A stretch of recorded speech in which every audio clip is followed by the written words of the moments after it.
সৰস্বতী পূজালৈ আমি আৰম্ভ কৰিছোঁ। মানুহ লগতে পেহীবোৰ লৈ লৈছোঁ। এয়া আমি দুয়োজনী আগত বহি লৈছোঁ, পেহী আৰু মানুহ পিছফালে বহি পিছফালে চাই গৈ আছে। তাই কিন্তু স্কুল অহা নাই, এসপ্তাহমান প্ৰায় হৈ গৈছে, মানে পেহী অহা এসপ্তাহতকৈ বেছি হৈ গৈছে। এয়া গৈয়ে দুখনমান ফটো ক্লিক কৰিলোঁ। ধুনীয়া ধুনীয়া ফটো দুখনমান উঠি ল'লোঁ।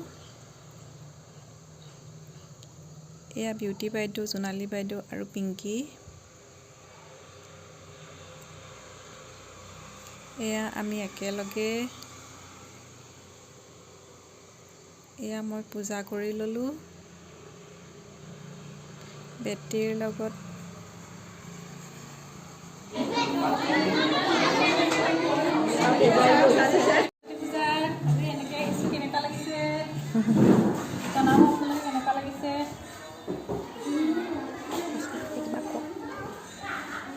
ভাল লাগিছে।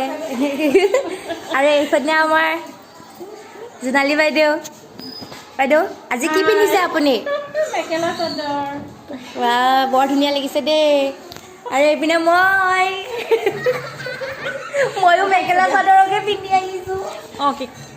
এয়া হৈছে আৰু তুমিতো আমাৰ দুগৰাকী আছে, বহুত দূৰৰ পৰা আহি আহিছা। প্ৰথম টিচাৰ হিচাপে তোমাৰ প্ৰথমটো এবাৰ প্ৰথম সৰস্বতী সভা আছে।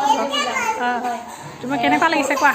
সৰুৰ পৰাইতো ছাত্ৰী হিচাপে সৰস্বতী পূজা পালন কৰিলোঁ, কিন্তু শিক্ষাৰ হেৰিটো কেতিয়াও মানে শেষ নহয়। আমি এইবাৰ মোৰ প্ৰথম শিক্ষয়িত্ৰী হিচাপে, আৰু মোৰ এই বিশেষ দিনটো সঁচাকৈ ভাল লাগিছে। গাঁৱৰ মানুহখিনি আহিছে, লাগি দিছে, সকলোৰে লগত মিলি ফটো উঠিলোঁ, পূজা কৰিম এতিয়া লাহেকৈ।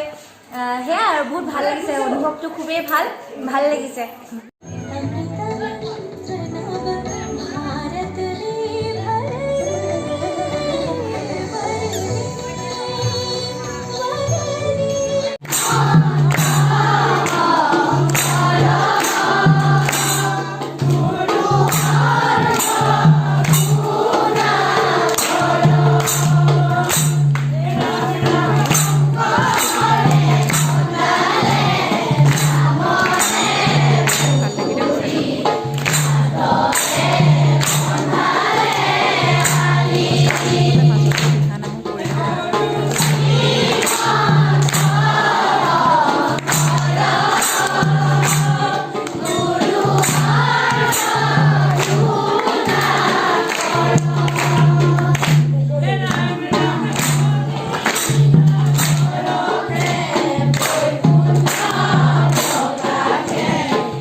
খিচিৰি কেনেকুৱা লাগিছে শুন ছাৰ?